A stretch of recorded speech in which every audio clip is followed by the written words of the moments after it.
say, hey, this third episode of me talking to myself. This is fun too, life. Interesting part of life. Being a mad person talking to himself.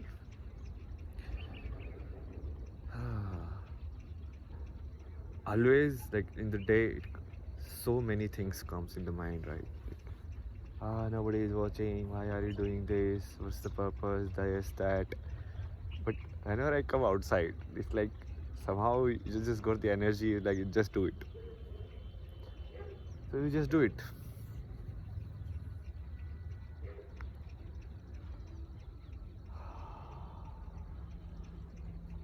Let's talk further on the topic of observation that we touched last episode. So till here it's very straightforward, right? That to know or learn anything you need to observe. If you don't observe how a tree grows, you cannot learn, right? Or if you don't observe anything in life, how a sun sets and rises, clouds happen. So similarly, the question comes like, can we observe, can we do the same inside ourselves? Or can we, I don't want to use like the philosophical words, like, but in the basic sense is, can we observe the observer in a way? But that will be like a weird paradox again, and people will be like, yeah, it's philosophy and all of that. So let's skip that. But can we do the same thing inside ourselves? It's like a mosquito is biting you, and can we observe the sensation inside? Or let's say you are having a lot of fear. Can you just observe the fear? Like, what is it? And what is it doing inside you? How do you feel when you are in fear? See, all of everything that we as a human being are capable, whether we put it like positive or negative, it's just a possibility. Fear is a possibility of how your system or thought can be. Similarly, like delight is a possibility, or how your system or mindset or like thought pattern can be.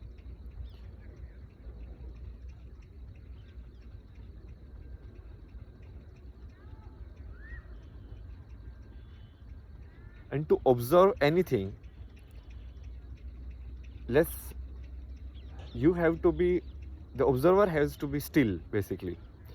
Because let's say if I am moving and the other person is also moving, I don't know which is the correct speed of that person, because I am also moving. So only if I sit still, then I can say, okay, this is the speed of that person moving.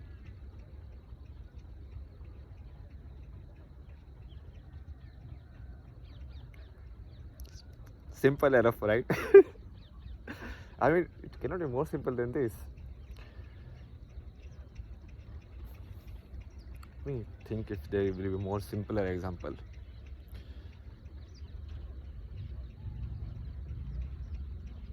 Like even in let's say external world also. So if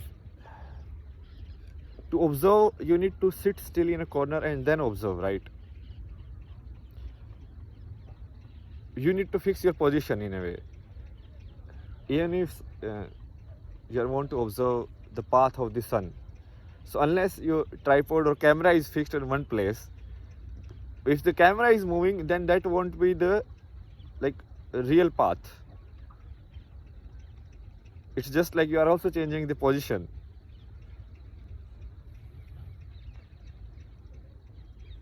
So fixing the position of the observer is basically the next step. Once you accept the possibility that you can observe the internal or the thought or whatever is, then you need to sit somewhere to observe it.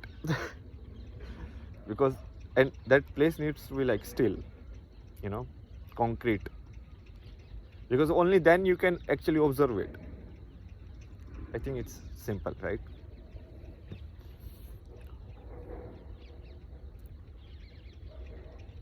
And then it goes further, but I think till here that's like the next step of observation.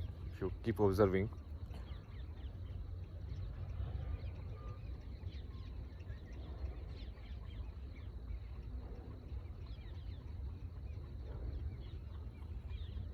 like if you observe this tree,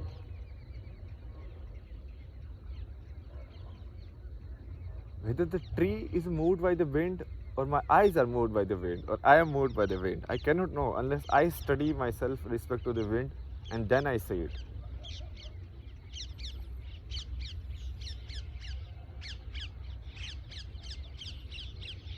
That's the observation insight. Next thing which came to my mind today is like again like this thing, like observing your states. And it's very precious. Like every state is very precious. You can never have a particular set of circumstances ever again in your life. So if you want to learn, you should be very observant about the states. Like if you are even having like even positive or what you say negative, any kind of emotions or feeling or thoughts,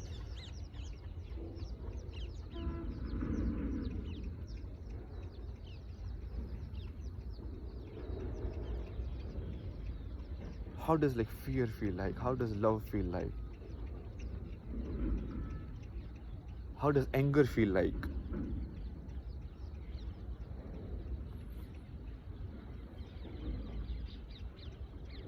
How does like dreaming feel like?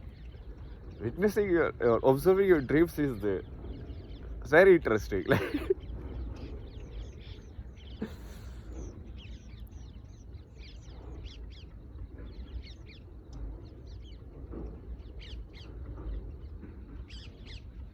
when you're dreaming, or when you're like conscious dreaming, what people say like lucid dreaming.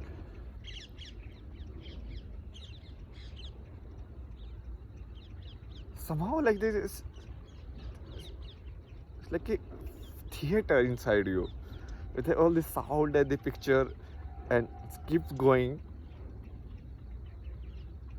and you are just like having popcorn and watching it. It's like yes. Generally, even in the external storytelling, stories impact you because somewhere your thought is attaching somewhere. Your thought is attaching either to the hero's fight for the righteousness or it is attaching to anything for that matter, you know. Some character or some trait or some thought it will attach to, and from that perspective, that's why it has the ability to make you feel also. But that is still more indirect. So in dreams it happens more direct. Basically you are actually watching your own projection of yourself doing things.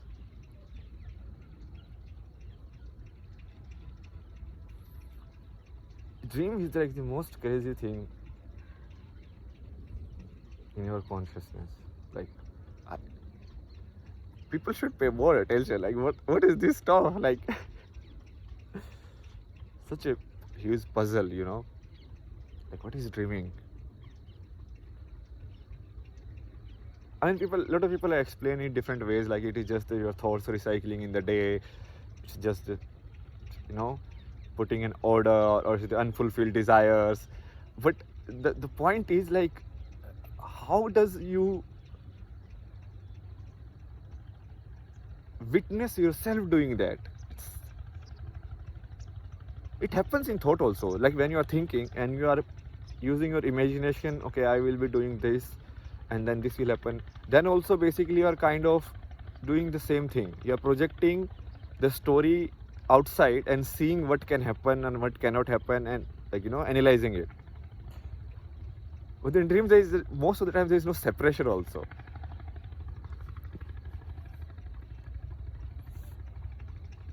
Maybe psychology must have done evaluated it also. But I think the real answer anyone can have is just by observing,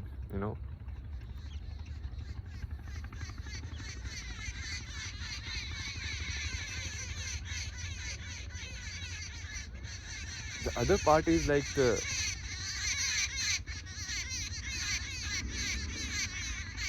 unique nature of existence. And even in humans,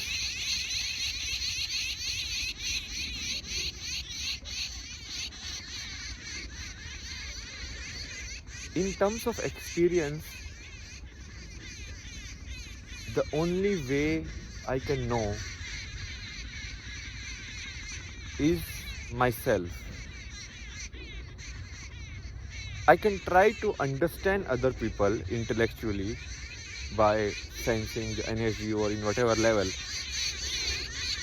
but no one can really be the other person.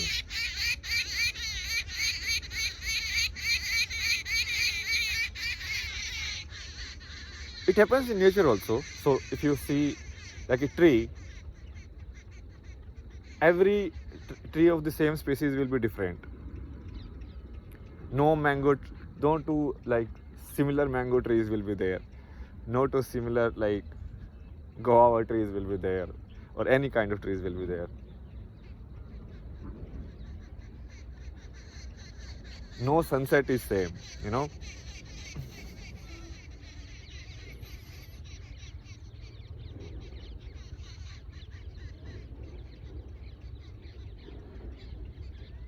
And this came to my mind because of this basic question, like why do some people question all of this? Why do some people don't question all of this? That's actually the most interesting part to me. Like, why do some people, like the story of like the Buddha, like he sees a dead person, he's like, what is death? But everybody sees the dead person every day. Like so many people sees the dead person, dead body, but they never question it. Similar to what like even in terms of scientists also, like Newton saw the falling apple or whatever the story is, and then he questioned like, why does it fall down? Why does it? Only he saw it that way.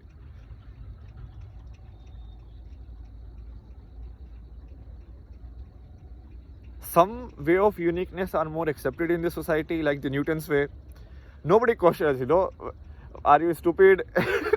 It has always fall down only. Why are you saying why it fall down? But if people actually question about life, or question the state of your own existence, it's not like the most conforming place in the society, at least nowadays. It's like, you are going crazy, why are you doing all this, earn money, do all of this, This whole philosophy, it's all bullshit. I mean, even gravitation can be all bullshit, it's just a theory. Why does apple fall down?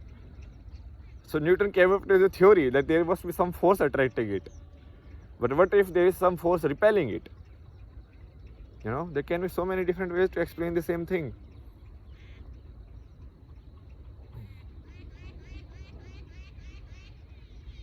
It's like figure and ground relationship, if you see in terms of visuals. So what separates the figure from the ground? Like in a painting or in a frame, in a photograph, everything is occupied, every pixel is occupied. What makes something the main character and everything else as the background of the surroundings? You can see it positively also. Like, okay, I am seeing the foreground, the main character, or I am seeing the background or the surroundings around it. But what differentiates that?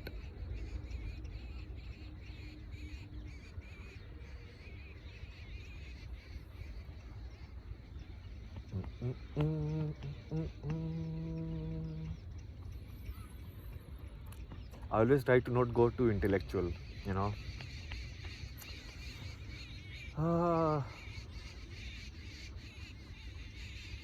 because the seeds needs to be as simple as possible, so that even like a child can understand, or like, I'm like, yeah, that makes sense.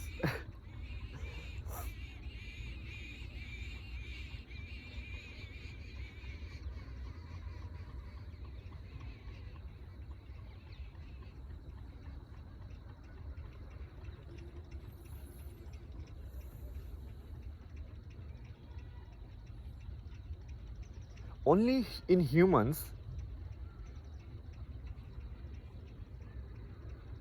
generally uniqueness is seen as a negative thing, but they don't actually always see it as a negative thing. They only see it as a negative thing till the time,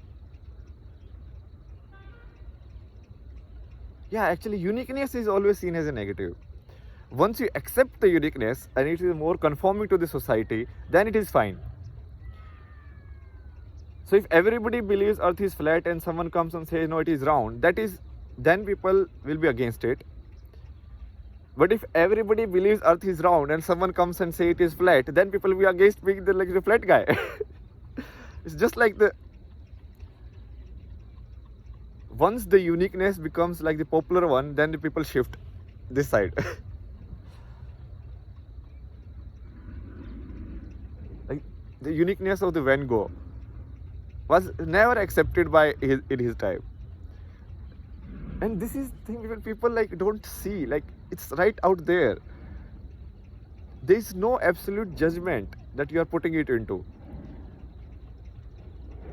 And it was not like, that guy was not known or he didn't have resources to put the work in the right people, in front of right people and everything.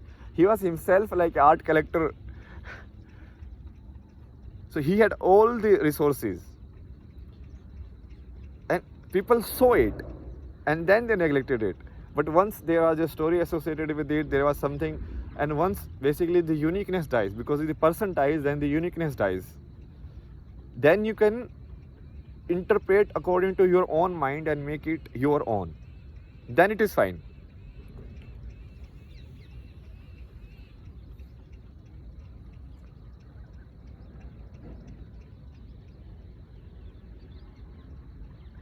That is also the difference between like learning from books and learning from reality, like a real human being, because a real human being need not be fixed in one position, but a dead human being is always fixed in one thought. This is what he said. Now whatever we mean it. That person is not going to come and oppose and say like, okay, no, this is not what I meant. You can mean it however you want. So it becomes a property basically. It's not moving in itself. You cannot own a changing thing, but you can own a static thing.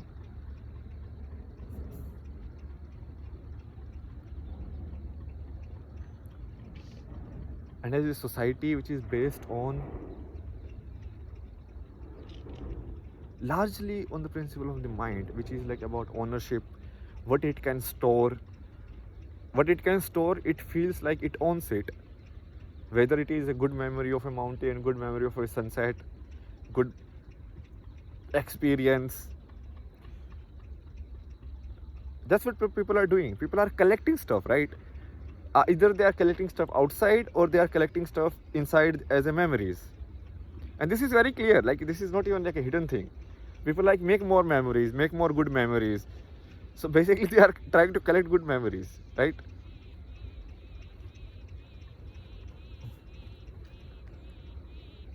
So till the time that is there, anyone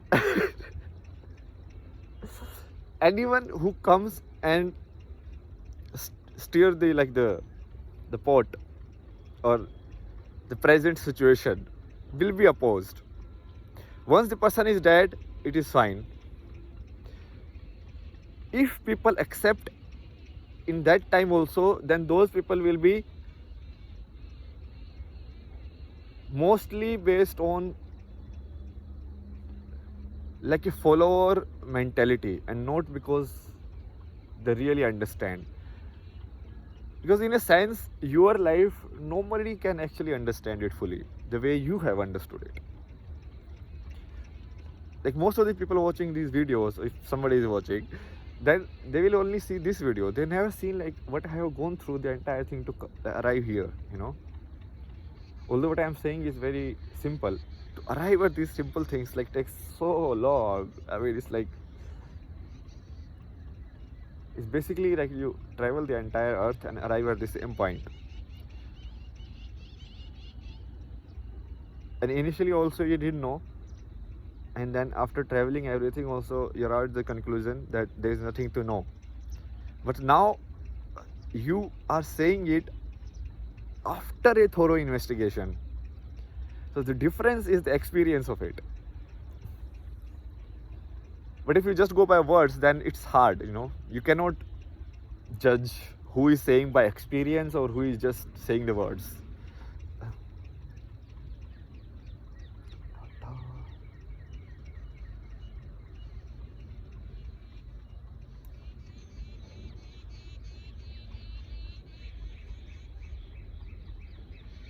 Again, back to the question, like, why are some people like this?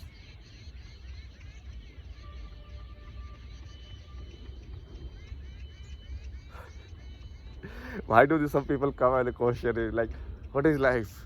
What is that? What am I? Who am I? And why some people are just like, who cares?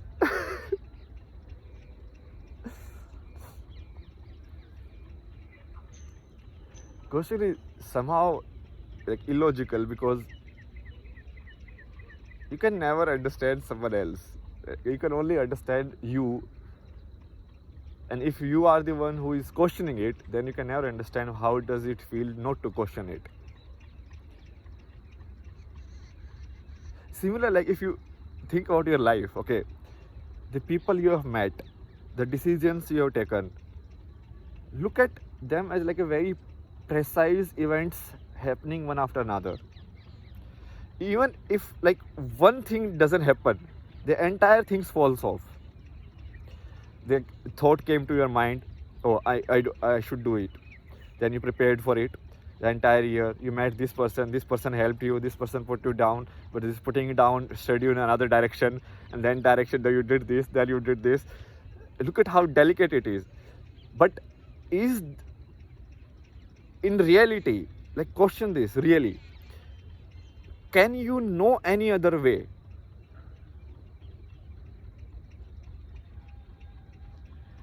Like this question, like when people say, like, if you get to live this life again, how will you live?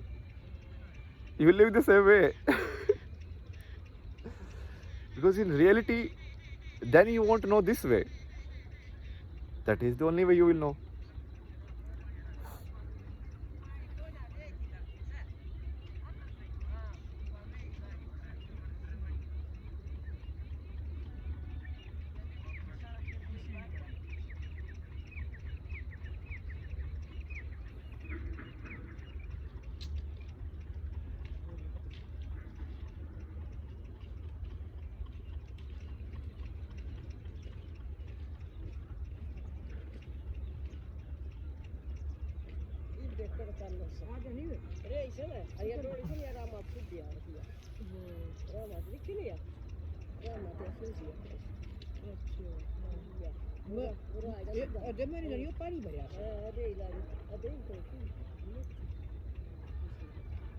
Like somehow something was taking decisions in you. I mean, if you want to make a story out of it, you can make a story out of it looking back. But everything was like one decision after another. Even if one thing doesn't happen, the next thing doesn't happen. Like, I cannot comment on anyone else, but I can honestly tell you like how I feel about it. So if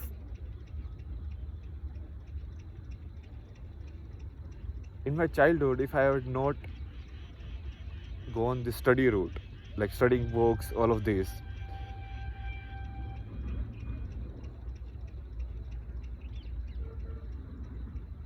there are so many like turning points you can see. Like, then maybe I would never even have arrived at a possibility of this existence. Then even after college, like if I would have just stuck to the main like career path and all of that, then like the next step would have not happened. So whether it was good or bad, instead of like thinking like a good or bad, if you just see it like a story moving forward, like a river flowing, that's the best way. How the Taoists put it, like it's like a flow. Because it is like a flow actually. Like the river, no? Every water particle that goes into the river, and it goes there, which stone it will strike, and that stone will change its trajectory. Then what will happen to that particle? Then what will happen to this particle? Then maybe some bird will drink it, someone will splash it, it will come on the earth.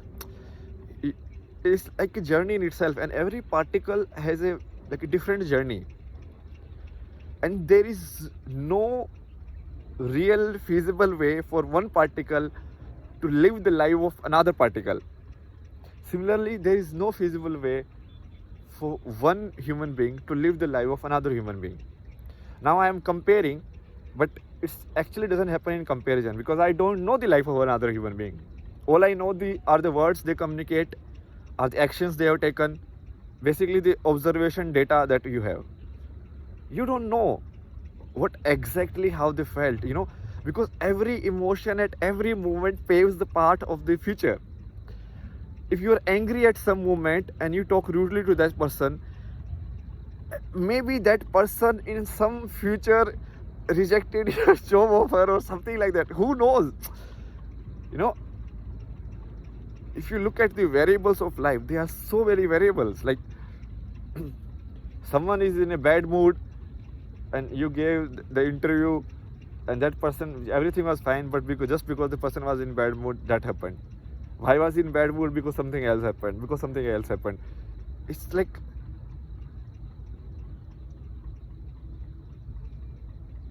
how should I tell?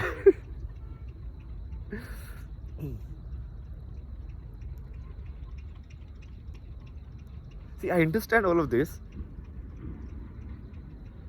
but then again, the question, like the mind still like keep thinking and keep comparing. You're like, no, but why do you only feel less? Why do you only think that? Why does he do it? Like there is an answer, but there is no answer also.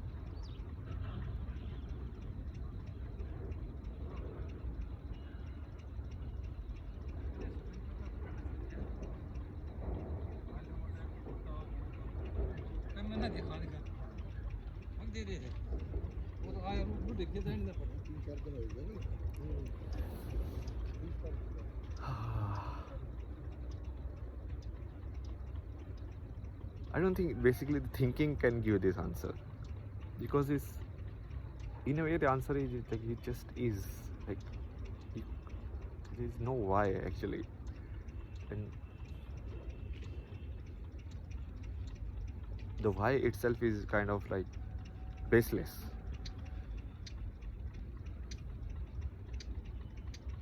But at least still my mind is like still not accepting it. It's like no, there has to be some explanation.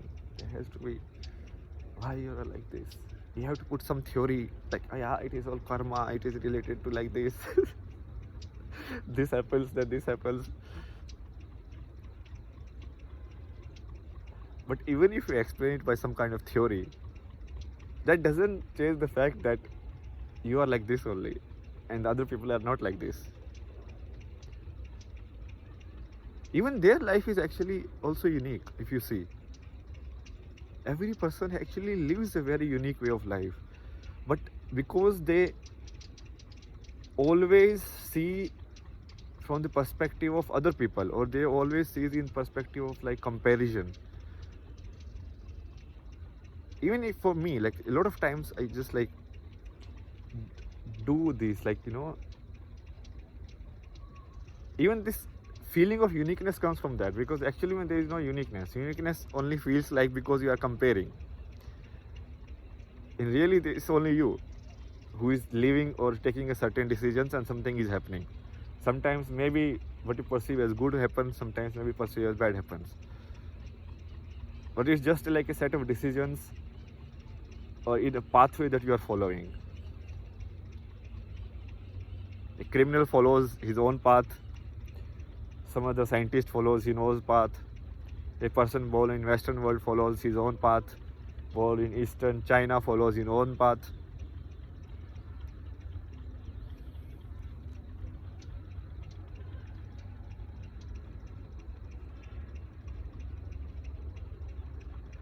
But again, all of this is still happening in the mind by comparing.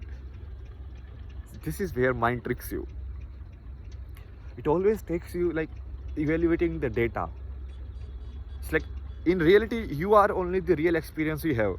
Everyone else is kind of like the data projection in your mind. Your life of your friends, life of this life. What you have is the data of like this is okay, this is event in milestone in their life. This is how much they are earning. This is how happy they are, and this is. So you are relating that, like in comparison to that, where am I? You know, in terms of those data points. But you, in reality, you are actually experience, and they are just a memory.